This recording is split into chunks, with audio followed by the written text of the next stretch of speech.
You're tuning into Black and White Sports on YouTube.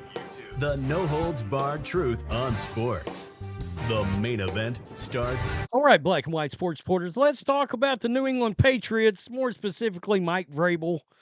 Man, there's a lot of fire going on around Mike Vrabel and the Patriots, but unfortunately for the Patriots, and this is sort of what really puts the spotlight on all this, this is the second time they've got a chance at Vrabel.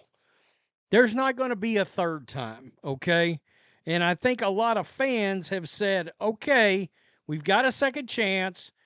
And look, Schefter's made comments. Greg Bedard's made comments about Vrabel, and we'll take a look at those. Even Bill Belichick and Lombardi, Patricia have made comments on the Patriots, and they mention the coaching job in these comments, and I think it's kind of hilarious, to be honest with you. But I think that's what's put such a hot spotlight on this is a lot of fans are like, okay, we've got a second shot to get Vrabel. We should have gotten him the first time, and we didn't. But he's going to be gone. He's about to be gone because now there's fire coming out that he's the Jets' number one choice.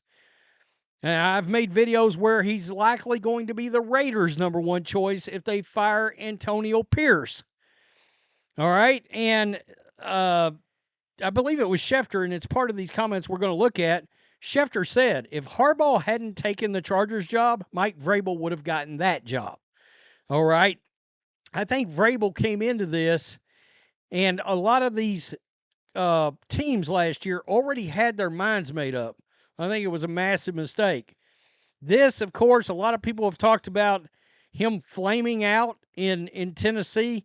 Look, Tennessee had a lot of politics when Amy Adams Shrunk got involved there, which was the owner's daughter, and they got pissed off because Vrabel went to the Ring of Honor ceremony. You remember that? He was chumming up with Robert Kraft. That actually pissed off the Titans organization.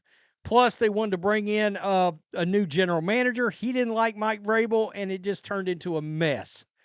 They couldn't agree on personnel, and it was a nightmare. So, this, of course, is Vrabel very famously getting pissed off when A.J. Brown was traded. And that's when the wheels started falling off in Tennessee. He was not happy about that trade. He knew how valuable that guy was. All right, so this is WEEI. This is Arcan and Hart. Yesterday afternoon, they had Schefter on. Adam, fellow friend of the show, Tom Curran, has said that he believes that Mike Vrabel would be interested in the Patriots job if it became available. So I wanted to ask you, A, do you think that's true? But more importantly, going back to last year, did Mike Vrabel choose to not have another job in the NFL in terms of either a head coach or a coordinator? Was there no interest in him? How did that play out for him after he left Tennessee? Listen, I think he would have been the guy for the Chargers if Jim Harbaugh had gotten on a plane to go to Atlanta to follow through on the interview that he set up, but he didn't, and he took that job, and that was the place that was the most interested in Vrabel. And I just think the timing last year was wrong. I think this year that basically just about every team with an opening will have some level of interest in Mike Vrabel. That's what I believe will be the case. And I think he's going to be – him and Ben Johnson will be the bells of the ball, so to speak. And there'll be interest for Aaron Glenn and for Brian Flores and for Vance Joseph and for Jesse Minter and for other people out there. But I just think that Vrabel and Ben Johnson are going to command the highest level of interest. And all we can go by with New England is I think the Crafts have been pretty clear that they have not been planning a change. They don't want to make a change. They're not looking to make a change. So, it's moot with Mike Vrabel and New England right now, unless it's not. But to me, New England would have to fall apart down the stretch, have more poor showings like the one it did on Sunday, and there would have to be a change in the thinking of ownership to even introduce that to being a factor. Do I think that if the job were open, that he would? It's certainly logical to assume that. Okay, so I'll stop it right there. But do we plan on? I mean, do the Patriots plan on winning games down the stretch? Because it looks an awful lot like 14 to me. And this defense has taken a noticeable step back from one Bill Belichick. So here is, of course, this came out. Josh McDaniels would be part of this, very likely as the OC. And let me just say this to fans who are bitching. I don't know what you guys think about people around the NFL, involved in the NFL, but Josh McDaniels is considered a top 5 offensive mind in all of the NFL. Not head coach, but offensive mind. So, I mean, literally right there, McVay, Shanahan, McDaniels is right there with those guys, and that's how he's viewed. So, look, it's certainly an upgrade over Alex Van Pelt. Maybe Van Pelt would stay on as a assistant head coach and a quarterback's coach, and maybe that way you keep some continuity with Drake May. By the way, Arcan, you want to set Drake May for the rest of the year? Well, all right. Should have started him at the beginning of the year, but that's neither here nor there. So let's listen to this because McDaniel seems to be part of the package here. Vrabel is interested in coaching the Patriots. Have you heard anything similar to what Tommy Kern has heard about Mike Vrabel? Yes, he would have an interest in coaching the New England Patriots. I think there's a pretty good chance that Josh McDaniels would come with him. That's my understanding. That's what I'm hearing. If you are Robert Kraft, would you pull that trigger? 1,000%. What's the percentage that Jerod Mayo can, in time, take this team to a Super Bowl, if not win a championship? What are the chances that Mike Vrabel with Josh McDaniels can do the same thing? To me, it's clear.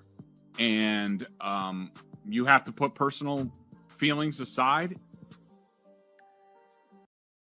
Absolutely. Here's my question. Is it a clear upgrade from Mayo and Van Pelt and whoever else, Vrabel and Josh McDaniels? Yeah. I've seen people actually say, how is this an upgrade? Well, how about one guy made an AFC championship game and the other guy doesn't look like he can even reasonably get through a press conference without screwing it up? I mean, seriously. And you got a lot of the same guys on defense. This was a defense you were involved with. It's gotten worse. And that's one thing you can always look at. Whatever side of the ball that's supposed to be the coach's expertise, nah. If he's failing on that side or that side's gotten worse, he's probably not the guy.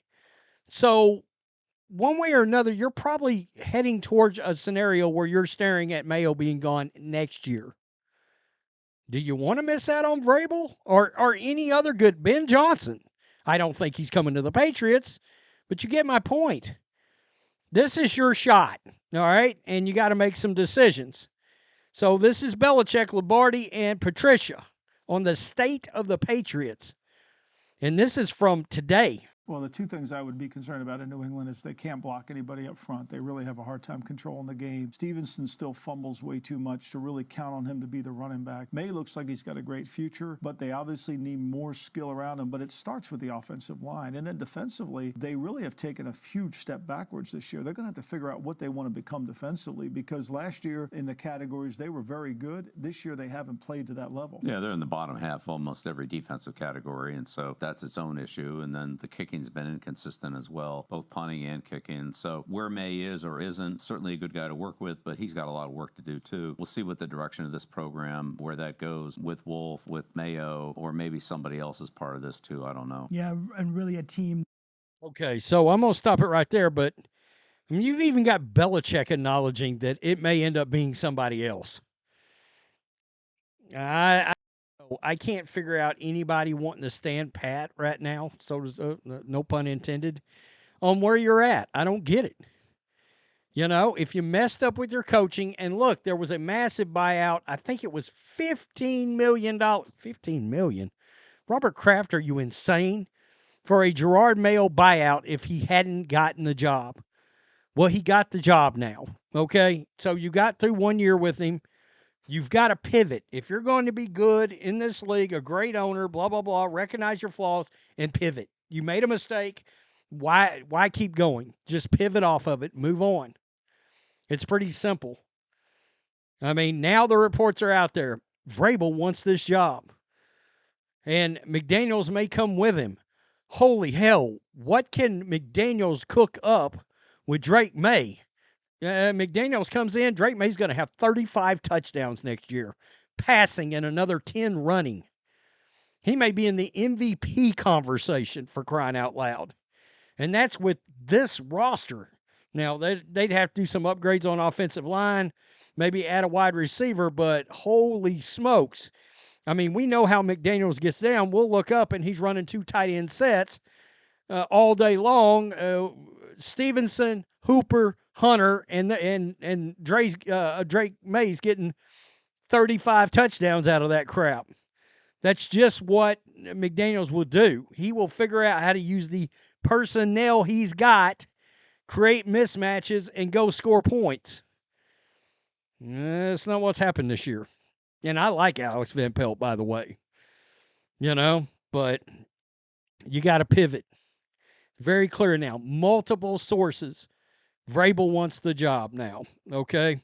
So it's up to Robert Kraft. Some are saying maybe Jonathan, because there's word now Jonathan Kraft behind the scenes would not have hired Mayo. He would have went with a different coach. And Robert Kraft got the warm and fuzzies from Jerod Mayo. You can't hire coaches off of warm and fuzzies. Really? You might as well double middle finger your whole fan base.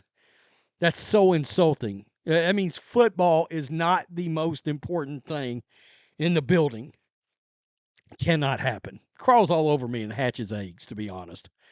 I mean, that's gross. It's that gross. Tell me what you think. Peace. I'm out. Till next time. Thanks for watching the show. Be sure to like, comment, and subscribe. Be sure to tune in next time on Black and White Sports.